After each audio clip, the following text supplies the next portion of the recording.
ఆనంది రావాడు మాజీ ఎంపీపీ గిట్లా లక్ష్మణ ఏదో అంటాడు కదా పాస్ పన్నుడు అది చెప్తే బంగారు పన్నుడు పాస్ పన్నుడు బంగారు పన్నుడు కరెక్ట్ అది శాస్త్రం మీద ఉండేది పాస్ పన్నుడు ఏదైతుందో తినకుండా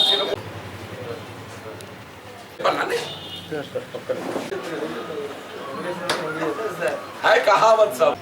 ఇప్పుడు కేంద్ర ప్రభుత్వం నూతనంగా అమలు చేయ తలపెట్టినటువంటి వ్యవసాయ చట్టాలు ఏదైతున్నదో ముఖ్యంగా రైతాంగానికి పెట్టుబడులకు అనుగుణంగా ఏదైతే కనీస మద్దతు ధర కల్పింపబడే విధంగా కేంద్ర ప్రభుత్వం రూపొందించినటువంటి యొక్క ధరల పట్టిక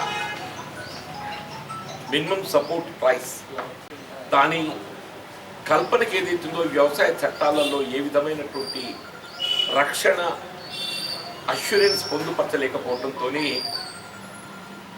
రైతాంగం భవిష్యత్తులో ఎదుర్కోబోయేటటువంటి ఇబ్బందుల దృష్ట్యా నూతన వ్యవసాయ చట్టాలను ఉపసంహరింపచేసే విధంగా దాదాపు గత 2 మాసాల పైగా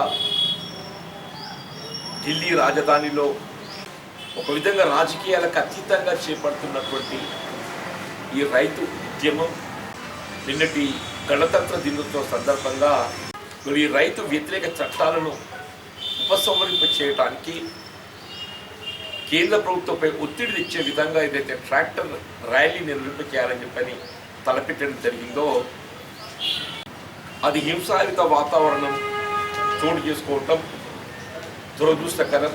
అంటే ఒక విధంగా దీన్ని బట్టి అయినా కానీ సమస్య తీవ్రతను ప్రభుత్వం గ్రహించాలి. సమస్య తీవ్రత ఇవాళ ఇది రాజకీయాలకు అతీతంగా అని చెప్పడానికి ఉదాహరణ ఇందులో బీజేపీ భారతీయ జనతా పార్టీ సానుభూతి పరులు, ప్రత్యక్షంగా మోడీ గారి అభిమానులు ఇందులో ప్రథమంగా అంటే ముందుండటం మనం గమనించాలని చెప్పండి. వీళ్ళు ఎర్రకోట ముట్టడికి సంబంధించి దీప్ సిద్ధు దయచేసి మీరు గమనిస్తే మోడీ గారితో వారికి ఉన్నటువంటి సాన్నిహిత్యానికి ఇది నిదర్శనం అని చెప్పండి. ఇప్పుడు ఆయనే పేర్కొన్న కామెంట్స్కి అనుగుణంగానే దీప్ సిద్ధు పేర్కొన్నటువంటి ఒక కామెంట్స్కి అనుగుణంగానే ఇది మా ప్రజాస్వామ్య హక్కు, ఎర్రకోట వద్ద తాము ఎగిరేసినది సిక్కు మత పవిత్ర పతాకమైన నిషాన్ సాహిబ్ అని, ఇది ఎగిరేయడం ద్వారా తమకున్న ప్రజాస్వామ్య హక్కును వినియోగించామని దీప్ సిద్ధు ఓ ఫేస్బుక్ పోస్టులో పేర్కొన్నారు. త్రివర్ణ పతాకాన్ని తమ తొలగించలేదని ఆయన స్పష్టం చేశారు. హింసకు ప్రేరేపించినది నేనే అని యూనియన్ నేతలు చెప్పడానికి ఖండిస్తున్నా. ఇది ఒక్కరి పని కాదు. 2 నెలల నుంచి రైతుల ఆందోళన సాగుతుంది. ఆవేశాలు మిన్నంటాయి. ఆగ్రహం కట్టలు తెంచుకుంటున్నప్పుడు నేనే చేశానని ఎలా నిందిస్తారని వీడియో పోస్టర్ ప్రశ్నించారు. అంటే ఏంటి, ఆయన కామెంట్స్కి అనుగుణంగా ఇది ఒక్కరి ఫలితం కాదు, ఒక్కరి ప్రభావం కాదు. గత 2 మాసాలకెళ్ళి దేశ రాజధానిలో చేపట్టబడినటువంటి రైతు ఉద్యమ ఫలితం రైతుల్లో నెలకొల్పబడి ఉన్నటువంటి యొక్క నిరాశ, నిస్పృహ, ఆందోళన ఇవాళ ఈ నిన్నటి ఒక విధంగా హింసాయుత వాతావరణానికి మరి ప్రతీక అని చెప్పక తప్పదు చెప్పండి. ఒకవైపు ఏదైతుందో కేంద్ర ప్రభుత్వం ఈ వ్యవసాయ చట్టాల అమలు ఏదైతుందో కొంత రైతు వ్యతిరేకంగా ఉండడంతో మేము 1.5 సంవత్సరం దీని అమలు నిలిపేస్తామని చెప్తున్నారు. దయచేసి ఇక్కడ గమనించాలి. నిజంగానే రైతు వ్యతిరేక చట్టాలు రైతు సంక్షేమానికి ఏమాత్రం భిన్నంగా లేకుండా ఉంటే ఈ చట్టాల అమలును మేము 1.5 సంవత్సరాలు నిలిపేస్తామని చెప్పని చెప్పవలసినటువంటి ఒక ఆవశ్యకత లేకుండే. ఇప్పుడు మీరే 1.5 సంవత్సరం నిలిపేస్తామని చెప్పని చెప్తున్నారని చెప్పానంటే అందులో ఎంఎస్పీకి సంబంధించినటువంటి ఒక మినిమం సపోర్ట్ ప్రైస్కి సంబంధించినటువంటి ఒక అష్యూరెన్స్ అందులో ఏది పొందుపరచలేకపోవడంతో ఈ 1.5 సంవత్సరం మినిమం సపోర్ట్ ప్రైస్ రైతుకు అందింప చేయటానికి గతంలో లాగా మేము కట్టుబడి ఉంటాము. 1.5 సంవత్సరాల తదుపరి ఏదైతుందో అప్పుడు స్వేచ్ఛా మార్కెట్ అనే నెపంతో ఏదైతుందో వీళ్ళ కార్పొరేట్ శక్తులు పెట్టుబడి వర్గాలు ఏదైతే ఈ వ్యవసాయ ఉత్పత్తుల సేకరణ లోపల ఏదైతుందో గుత్తాధిపత్యం అయిపోతుంది. చెప్పగానే కేంద్ర ప్రభుత్వం ఏదైతుందో అందులో ఉన్నటువంటి లోపాలను అంగీకరిస్తుంది. చెప్పగానే అందులో ఉన్నటువంటి లోపాలను వాళ్ళు అంగీకరిస్తున్నారు. మీరు ఏ 1.5 సంవత్సర కాలం ఈ నూతన వ్యవసాయ చట్టం అమలు నిలిపేస్తామని చెప్పని మీరు పేర్కొంటున్నారో, let it be stop till coming parliament elections. Let it be stop till coming parliament elections. ఇప్పుడు ఇంకో 2 సంవత్సరాలు 3 సంవత్సరాలు అయితే మళ్ళీ మనకు ఎన్నికలు రాబోతున్నాయి. మీరు జమిలీ ఎన్నికనా లేకుంటే విడి ఎన్నికనా ఏవి ఎన్నికైనా కానీ మళ్ళీ ఒక 3 సంవత్సరాల లోపల ఎన్నికలు వస్తాయి కదా, మ్యాక్సిమం పీరియడ్. అప్పుడు ఏదైతుందో మీరు ఈ నూతన వ్యవసాయ చట్టాల ప్రణాళికకు అనుగుణంగా మీ ప్రణాళిక ముందుకు పోండి. దానికి భిన్నంగా దాని దుష్పరిణామాలు రైతాంగం వివరిస్తూ మరి ప్రతిపక్ష రాజకీయ పార్టీలు ముందుకు పోతాయి. రియల్లీ సో కాన్ఫిడెంట్ ఆఫ్ ఈ నూతన వ్యవసాయ చట్టాలు రైతుకు అంత అనుకూలంగా ఉందని మీరు భావిస్తే you can again come to power.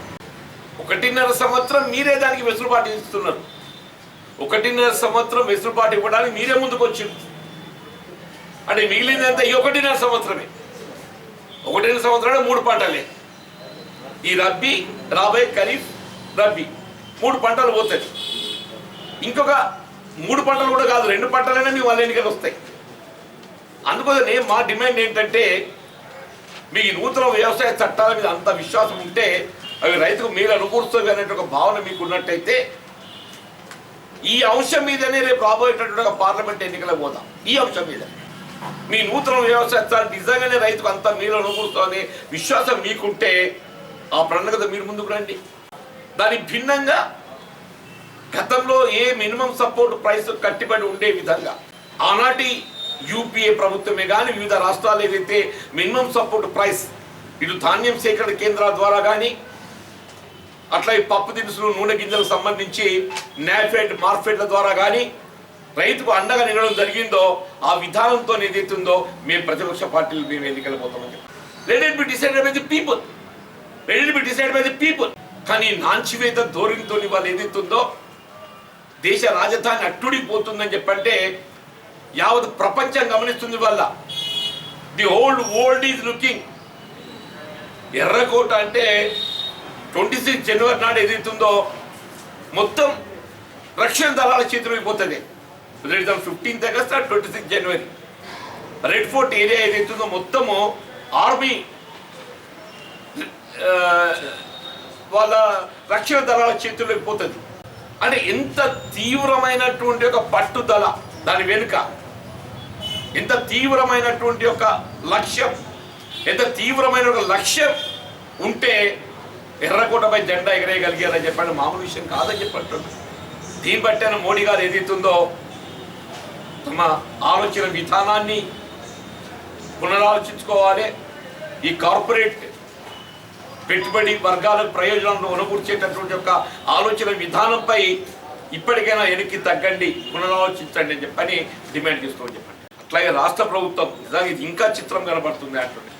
ఈ నూతన వ్యవసాయ చట్టాలు రైతాంగానికి కనీస మద్దతు ధర కల్పనలో ఏదైతుందో ఏ విధమైనటువంటి ఒక రక్షణ అందులో పొందుపరచబడలేదు. భవిష్యత్తులో రైతాంగానికి ఈ కనీస మద్దతు ధర కల్పన పూర్తిగా ఏదైతుందో మరి కనుమరుగే పరిస్థితి ఉంటుంది. స్వేచ్ఛా మార్కెట్ అనేది ఏదైతుందో కేవలం పెట్టుబడి వర్గాల చేతుల్లోకి మరి రైతు నలిగిపోయే పరిస్థితి ఏర్పడుతుందని చెప్పని కేసీఆర్ గారు ఆయన ఒక్కడు తప్ప మొత్తం మంత్రివర్గాన్ని ఎమ్మెల్యేలను రోడ్ల మీద కూర్చోబెట్టిండు. కేసీఆర్ ఒక్కడు తప్ప స్వయంగా ఆయన కొడుకు కేటీఆర్ యువరాజుతో సహా, రేపు పట్టాభిషేకం అయితే ఎట్టుంటో తెలియదు కానీ ఇప్పుడైతే ప్రస్తుతం యువరాజు ఆయనతో సహా మొత్తం మంత్రివర్గం ఎమ్మెల్యేలు అందరూ రోడ్ల మీద కూర్చున్నారు ఈ చట్టాన్ని చేసుకోవాలని చెప్పారు. ఇప్పుడు ఏమైందా ఏకదం యూటర్న్ తీసుకున్నావు నువ్వు ఒక్క దెబ్బకే. వీళ్ళు మోడీ గారితో మీరు చర్చించిన చర్చలు ఫలితం అయితే ఏం చర్చించింది మీరు మోడీ గారితో? ఓడంటాడు పొర్రు దండాలు పెట్టిండు అంటాడు, నువ్వు పొర్రు దండాలు పెట్టినవా, సాష్టాంగ నమస్కారం చేసినవా, ఏం చేసినవో కానీ ఈ రైతుల జీవితాలతో ఎందుకు చెలగాటాడుతావా అని చెప్పంటున్నాను నేను. వీళ్ళు నీ అవినీతి అక్రమ సంపాదనను కాపాడుకోవటానికి రైతుల జీవితాలతో చెలగాటాడుతున్నావు అని చెప్పంటున్నాను నేను. వీళ్ళు ఏ దమ్ ఏదైతుందో మొత్తం దేశంలో ఏ రాష్ట్రంలో లేని విధంగా ఈయన అందరికన్నా ముందుగా నూతన వ్యవసాయ చట్టాన్ని అమలు చేస్తా అని చెప్పి ప్రకటన చేసింది. ఏ పెద్ద మనిషి ఏదైతున్నదో ఈ నూతన వ్యవసాయ చట్టాల దుష్పరిణామాలను వ్యతిరేకిస్తున్నట్టు ఖండిస్తూ రోడ్ల మీద కూర్చున్నారో, అదే పెద్ద మనిషి ఏదైతుందో నూతన వ్యవసాయ చట్టాలకు అనుగుణంగా అమలుకి ఏదైతుందో అందరికన్నా ముందు నేనే ఎందుకు అక్కడ మోడీ గారికి ఒప్పుకొని వచ్చి వీళ్ళు మీ ఇద్దరి మధ్య జరిగే చీకటి ఒప్పందం ఏంటి, ఆ చీకటి ఒప్పందం పరిణామం వీళ్ళ రైతు బలైతుడని చెప్పండి. నేను వ్యవసాయ మార్కెట్లో బలోపేతం చేస్తా అని చెప్పండి. సంతోషం నైనా వ్యవసాయ మార్కెట్ బలోపేతం చెయ్యు.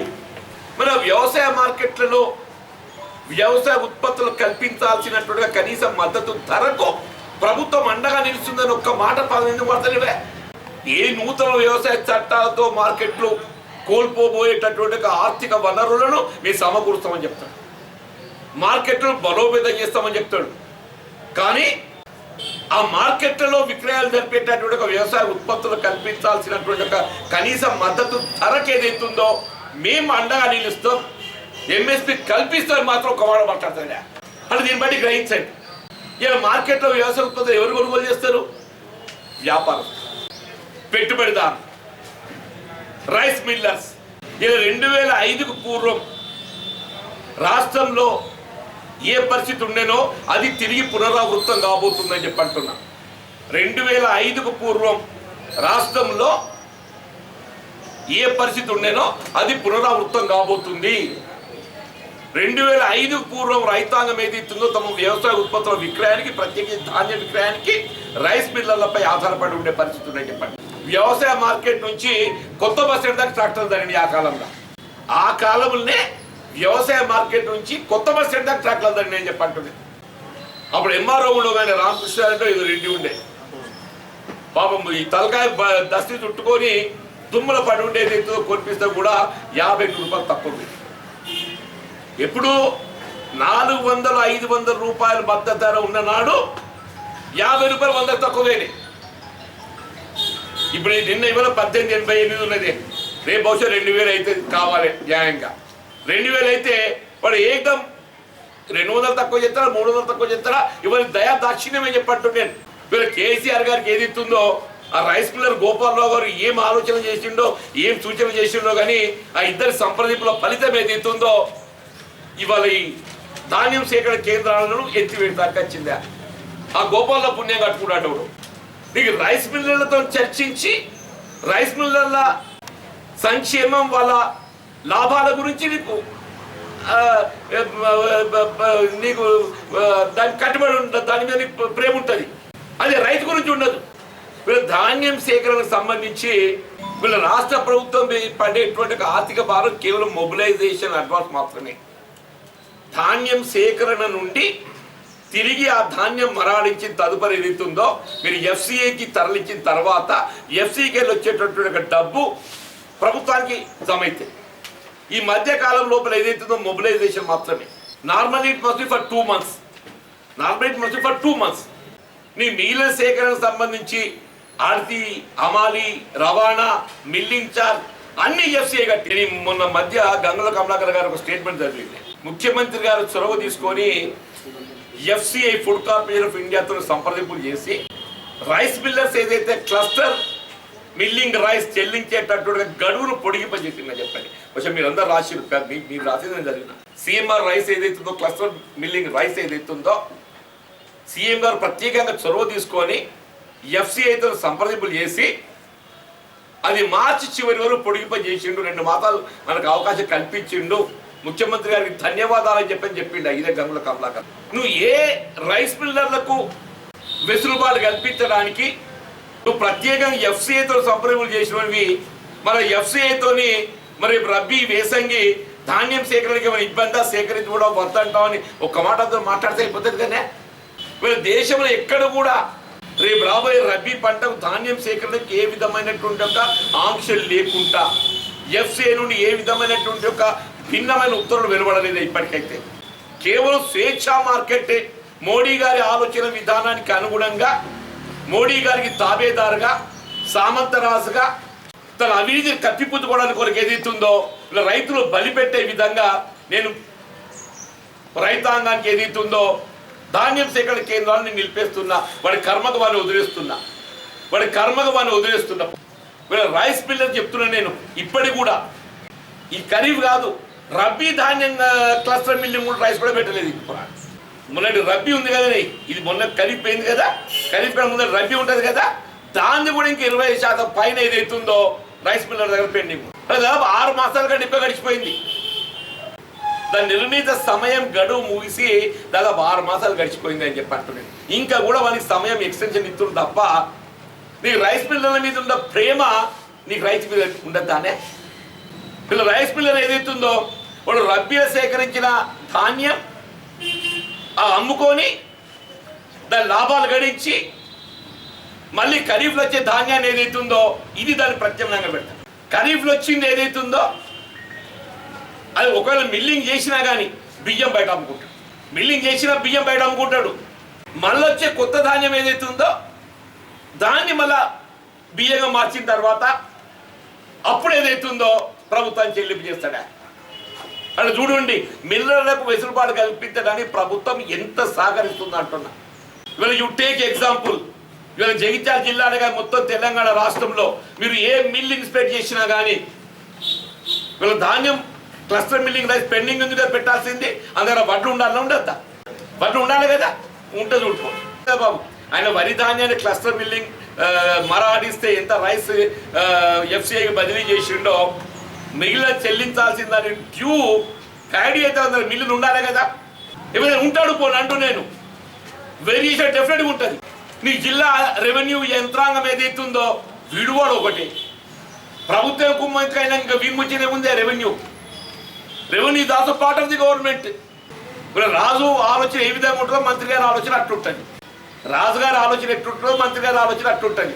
అరే నీకు ఇవాళ ఏదైతుందో అదే రైతుకు వచ్చే వరకల్లా ఏదైతున్నదో నా మీద ఏ మేరకు ఆ భారం పడుతుంది ఆర్థికంగా, నీకు పడే భారం సంవత్సరానికి పంటకు 200 కోట్లు నీవు చెప్పిన లెక్క ప్రకారంగా. మిల్లర్లకు లబ్ధి కూర్చోడానికి ఏదైతుందో నీకు ఏ విధమైన ఒక కట్టుబాట్లు లేవు, అంటే దయచేసి ఏదైతుందో కేంద్ర ప్రభుత్వం కానీ రాష్ట్ర ప్రభుత్వం కానీ రైతు వ్యతిరేక విధానాలతో చెప్పంటున్నాను. ఇంతవరకు ఏదైతుందో 1 కోటి ఎకరాల సాగు విస్తీర్ణత మొన్నటి ఖరీఫ్లో ఏదైతుందో మనకు 1,75,00,000 మెట్రిక్ టన్నులు ఉండేది. 75 lakh మెట్రిక్ టన్ ప్రొక్యూర్మెంట్ లక్ష్యం ఉంటే మన రిసీవింగ్ ఏదైతుందో it was only between 40 to 50 lakh. About more than 30% of target మనం రిసీవ్ చేసుకోలేకపోయింది. పంట దిగుబడి తగ్గిపోయింది. పేద మనిషి సన్నట్లు పెట్టువని దొరగారు పెట్టుకోండి అని చెప్పిన అందరం భయానికో భక్తికో సన్నట్లు పెడుతుంది. ఇప్పుడు అది మన దగ్గర సేకరణ 1888. అదే రైస్ మిల్లర్లు ఇవాళ మరాడించి 40 రూపాయల కిలో అమ్ముకుంటాం. మన దగ్గర ఏ 1888 సేకరించిండో అదే సన్న రకాలు, నేను సన్న రకాల ముచ్చట చెప్తాను, దుడు రకాలు కాదు, అదే సన్న రకాలు ఏదైతున్నదో ఇవాళ మార్కెట్లో వండి మీరు చెప్పంటున్నా 4,000 రూపాయల క్వింటల్ ఉందని చెప్పంటున్నా. కేవలం 2 మాసాల వ్యవధి మాత్రమే చెప్పంటున్నాను. అదే రైతుకు వచ్చే వరకల్లా నేను 100 ఇయ్యనా, నాకు సోయి లేదా, ఇదే పెద్దమని చెప్పిండు. నేను సన్నట్లు పెట్టుకున్నప్పుడు ఏదైతుందో మరి రైతుకు దిగుబడి తగ్గొస్తుందని నాకు తెలిసినప్పుడు ఏదైతుందో నేను రైతు నష్టపోనిస్తానా, నేను క్వింటల్ 100 ఇయ్యనా, నాకు ఆ మందం సోయి లేదా? మరి ఇప్పుడు సోయి ఏమైందో నాకు తెలుస్తలేదా, సోయి ఉందో లేదో ఆయనే చెప్పిండు, నాకు సోయి లేదా. మీరు మిల్లర్ల మీద చూపెట్టేటువంటి ఒక ప్రేమ ఓ 10% రైతుల మీద చూపెట్టండి అంటున్నా. మీటువంటి ఒక ప్రేమ వాళ్ళు కల్పించే వెసులుబాటు రైతులు ఎందుకు కల్పించలేదు? రేపు రాబోయేటటువంటి ఒక పంట కాలంలో రబీ నువ్వు ధాన్యం సేకరణ కేంద్రాలు తిరిగి కొనసాగింపజేసే విధంగా నిర్ణయం ఏదైతుందో నువ్వు పునరుద్ధరించలేకున్నట్టయితే ఢిల్లీలో జరిగినటువంటి యొక్క పరిణామం ఏదైతుందో నీకు తెలంగాణ రాష్ట్రంలో ఉత్పన్నం కాబోతుందని చెప్పి హెచ్చరిస్తామని చెప్పంటున్నాను. ఇప్పటికైనా సీఎం గారు కేసీఆర్ కళ్ళు తెరవాలి. నిన్నటి ఢిల్లీ పరిణామాలు చూసైనా కానీ సీఎం కేసీఆర్ గారు కళ్ళు తెరవాలని చెప్పంటున్నాను. రైతు కోపం వస్తే ఆగ్రహిస్తే ఇలా ప్రధానమంత్రి తట్టుకోలేకపోతున్నాడు మోడీ గారి. నీ ముచ్చట ఎంతనే అని మిలిటరీ పెట్టుకొని ఫౌజ్ పెట్టుకొని ఏదైతుందో ఆపలేకపోయి నీ పోలీసు వాళ్ళ ముచ్చట ఎంతనే. ఇప్పటికైనా నీ ఆలోచన విధానాన్ని పునరాలోచించు. తక్షణం ఏదైతుందో రైతును ఆందోళనకి వెళ్ళి బయటపడేట్టు రేపు రాబోయేటటువంటి రబీకి ఏదైతుందో ధాన్యం సేకరణ కేంద్రాలు అన్ని యథావిధిగా కొనసాగింపబడతామన్నటువంటి ఒక నిర్ణయాన్ని తక్షణం ఏదైతుందో పునరుద్ధరించి ప్రకటించు. లేకుంటే ఢిల్లీ పరిణామాలు ఏదైతుందో తెలంగాణ రాష్ట్రంలో ఉత్పన్నం కాబోతామని చెప్పి హెచ్చరిస్తామని చెప్పండి. ఇలా పసుపు పాపం 6 కాలం కష్టపడి ఏదైతుందో 9 మాసాలు కష్టపడి వచ్చే పసుపు పంట ఎకరా 1,20,000 రూపాయలు పెట్టుబడి అయితే పెట్టుబడి పొందడానికి 10,000 రూపాయలు క్వింటాలు కావాలి. లాభం పక్కన పెట్టు. పసుపు ఉత్పత్తికి ఏదైతుందో పెట్టిన పెట్టుబడి రాబట్టుకోవడానికి క్వింటల్ 10,000 రూపాయలు పెడితేనే కానీ ఆ పెట్టుబడి రాబట్టుకోలేదు. ఇలా 5,000 6,000 అంటే ప్రతి ఎకరా మీద 50,000-60,000 రూపాయలు రైతు నష్టపోయే పరిస్థితి ఉందని చెప్పండి. మరి అరవింద్ ఏమో అప్పుడే పత్రాలు రాసిచ్చిండు, అప్పుడే కాగితాలు పత్రాలు రాసిచ్చిండు. ఇప్పుడేమో నేను రాష్ట్రానికి లేఖ రాసిన వాళ్ళు ఢిల్లీకి రాస్తే నేను పట్టుకొస్తా. మరి అదేందో మాకు ఆంతర్యము అంతరంగిక మాకు తెలుస్తలేదు. ఇద్దరు తోడు దొంగలు ఇద్దరు కలిసి ఏదైతున్నదో ఇలా రైతుల జీవితాలతో చెలగాట్లాడుతుందని చెప్పంటారు. మరి ఈ రాష్ట్రం కూడా ఏదైతే ఉందో ఆ రాయమన్నట్టు ఓ రాస్తే అయిపోతుంది కానీ ఏం బీకింది. ఓ రాస్తే సరే వస్తే సంతోషం అదృష్టం. ఆయన చేతులు ఆయన ఎత్తున పెట్టినట్టు అవుతుంది కదా, ఆయన చేతులు ఆయన ఎత్తున పెట్టినట్టు అవుతుంది కదనే. నేను మనం జనార్దన్ రెడ్డి గారితో మాట్లాడినా ప్రిన్సిపల్ సెక్రటరీ అగ్రికల్చర్తో. లేదు సార్ మేము గతంలో రాసినాం. అరే రాస్తా మళ్ళీ ట్రయల్ ఏమైతుందంటే లేదు సార్ రాస్తామని చెప్పాను. This is about week days back.